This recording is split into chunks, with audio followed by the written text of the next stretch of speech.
നമ്മളെല്ലാവരും നമ്മുടെ കുട്ടികളുടെ പഠനത്തെക്കുറിച്ച് എപ്പോഴാണ് ശരിക്കും ജാഗ്രത പുലർത്തണേ? കുട്ടി ഒന്നല്ലെങ്കിൽ SSLC എക്സാം അല്ലെങ്കിൽ 10th ബോർഡ് എക്സാമിന് റെഡി ആകുമ്പോഴാണ് നമ്മൾ ഫിസിക്സ്, കെമിസ്ട്രി, മാത്തമാറ്റിക്സ് പോലെ കോർ സബ്ജക്റ്റുകളെ ട്യൂഷൻ ചേർക്കുന്നു, കുട്ടികളുടെ പഠനത്തെക്കുറിച്ച് കൂടുതൽ ചിന്തിക്കുന്നു. യഥാർത്ഥത്തിൽ അവിടെയല്ല യഥാർത്ഥത്തിൽ തുടങ്ങേണ്ടത്. നമ്മൾ നോക്കിയാൽ അറിയാം, മാത്തമാറ്റിക്സിൻ്റെ കോൺസെപ്റ്റുകൾക്ക് നിങ്ങൾ ടെക്സ്റ്റ് ബുക്ക് വെറുതെ എടുത്ത് നോക്കിക്കേ. മാത്തമാറ്റിക്സ് 10th ഇപ്പോൾ ഞങ്ങൾക്ക് പഠിപ്പിക്കുമ്പോൾ 10th കുട്ടികൾക്ക് ശരിക്കും 7th parallel lines, triangle, geometry ഇതുപോലെ കോൺസെപ്റ്റുകൾ പലതും അറിയില്ല. അപ്പോൾ നമ്മൾ 7th യഥാർത്ഥത്തിൽ അത് കോറായിട്ട് വരുമ്പോൾ ആ സമയത്ത് ശ്രദ്ധിക്കാതെ കോൺസെപ്റ്റ് ആവാതെ കുട്ടികൾ പിന്നെ 10th വന്നു കഴിയുമ്പോൾ അതിനെക്കുറിച്ച് അങ്ങനെയാണ് യഥാർത്ഥത്തിൽ ബേസ് നഷ്ടമായി പോകുന്നത്. സയൻസ് സബ്ജക്റ്റ് സംബന്ധിച്ചിടത്തോളം നിങ്ങൾ എടുത്തു നോക്കിയാൽ അറിയാം, ടെക്സ്റ്റ് ബുക്കിൽ 8th ശരിക്കും ഫിസിക്സ് വേറെ, കെമിസ്ട്രി വേറെ, ബയോളജി വേറെയായി മാറുന്നത്. അപ്പോൾ ശരിക്കും എപ്പോഴാണ് നമ്മൾ ട്രെയിനിങ് തുടങ്ങേണ്ടത്? എപ്പോഴാണ് ഈ കുട്ടിയെ നമ്മൾ ശ്രദ്ധിച്ച് തുടങ്ങേണ്ടത്? ലോവർ ക്ലാസ് മുതലേ ശ്രദ്ധിച്ച് തുടങ്ങേണ്ടത്.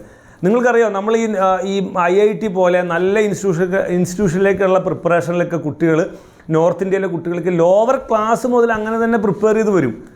ഈ പല വിദ്യാർത്ഥികളുടെയും പ്രശ്നം എന്ന് പറയുന്ന പേരൻസ് ഞങ്ങളോടൊക്കെ പറഞ്ഞിട്ടുണ്ട്, അവൻ 6th വരെ 6ാം ക്ലാസ് വരെ ക്ലാസ്സിലെ ടോപ്പായിരുന്നു. എന്താ യഥാർത്ഥത്തിൽ 6ാം ക്ലാസ് വരെ ക്ലാസ്സിലെ ടോപ്പ് എന്ന് ഉദ്ദേശിക്കുന്നത്? ടീച്ചർ കൊടുക്കുന്ന കുറേ ക്വസ്റ്റ്യൻ ആൻസർ നോട്ട്ബുക്കിൽ കാണാതെ പഠിച്ച് അങ്ങനെ എഴുതുമ്പോൾ എല്ലാ കുട്ടിയും ടോപ്പാണ്. പക്ഷേ കുറച്ച് കഴിയുമ്പോൾ കോൺസെപ്റ്റ് വന്ന് ഒന്ന് മാറി ചോദിക്കുമ്പോൾ, അതാണല്ലോ യഥാർത്ഥത്തിൽ കുട്ടികൾ, അങ്ങനെയാണല്ലോ സയൻസ് മാത്സ് ചിന്തിക്കേണ്ടത്. ഒന്നിങ്ങനെ മാറി ചോദിക്കുമ്പോൾ കുട്ടി അവിടെ ഫ്ലോപ്പായി പോകും. അത് സംഭവിച്ചു തുടങ്ങുന്നത് 8th 9th മുതലാണ്. 8th 9th 10th ബോർഡായി കഴിയുമ്പോൾ എവിടെ നിന്ന് വേണമെങ്കിലും ചോദ്യം വരാം. അപ്പോൾ നമ്മൾ കൊണ്ട് കതിരിക്കൊണ്ട് ഈ വളം വെക്കുക എന്നുള്ള സാധനമാണ് 10th കോച്ചിങ് കൊണ്ട് ഉദ്ദേശിക്കുന്നത്.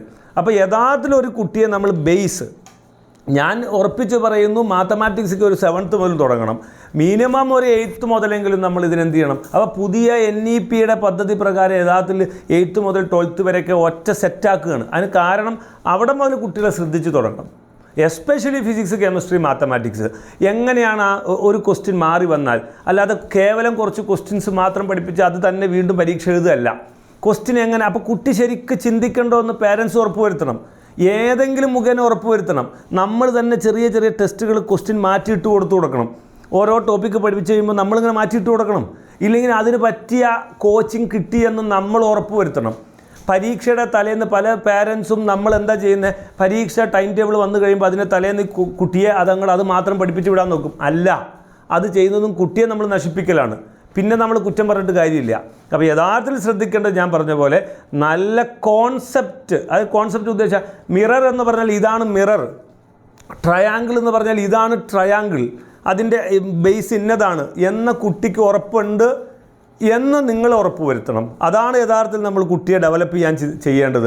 അല്ലാതെ SSLC exam, 10th board exam CBSEയുടെ അതായി കഴിയുമ്പോൾ പെട്ടെന്ന് കൊണ്ടൊരു ട്യൂഷൻ ചേർക്കലും, അപ്പോൾ നമ്മൾ ഒരു കൊല്ലം ഇനി ഞാൻ പ്രോഗ്രാമിനൊന്നും പോവില്ല എന്ന് പാരൻസ് ചിന്തിച്ചിട്ടും കാര്യമില്ല. ഇത് പ്രത്യേകം നോട്ട് ചെയ്യണം. കുട്ടിയെ കതിൽ കൊണ്ടുപോയി വളം വയ്ക്കാതെ ആദ്യം മുതലേ ഇതിനെ ബേസ് സ്ട്രോങ് ആക്കി തന്നെ മുന്നോട്ട് പോകണം. Thank you all.